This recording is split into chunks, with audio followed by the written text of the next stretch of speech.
এয়া বৰ্মন সুন্দৰ চাহ বনাই ইয়াত আৰু বৰ্মনৰ চাহ আমি খাওঁ আৰু বৰ্মন চাহত স্পেচিয়েলিষ্ট কি চাহপাত দিছা ইয়াত এইটো নামেৰি চাহপাত নামেৰি চাহপাত ন ইয়াৰ কেজি কিমান কেজি 1 কিলো 280 টকা এখন চাহ দোকান দি বৰ্মনে এওঁ কৈঠালকুছিত ঘৰ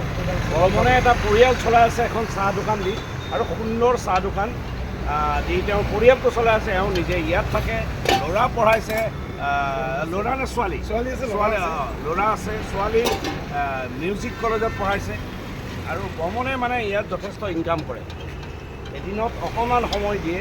এদিনত তাৰ 2000 টকালৈ ইনকাম হয় ইয়াত আৰু বৰ্মন অলপ কৈ দিয়াচোন তুমি কি কি খেলা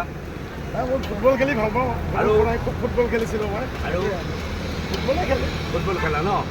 কিন্তু মই এটা কথা ক'ব লাগিব এই বৰ্মনৰ এটা কথা আছে এওঁ মানে 4 দিন দোকান দিয়ে 3 দিন গাঁৱত থাকে আৰু সেই স্বভাৱটোৰ কাৰণে এওঁ অলপ বেয়া এই স্বভাৱটো কৈছোঁ কিন্তু তেওঁৰ চাহটো 3 দিন যদি আমি নাপাওঁ ৰাতিপুৱা তেতিয়াহ'লে আমি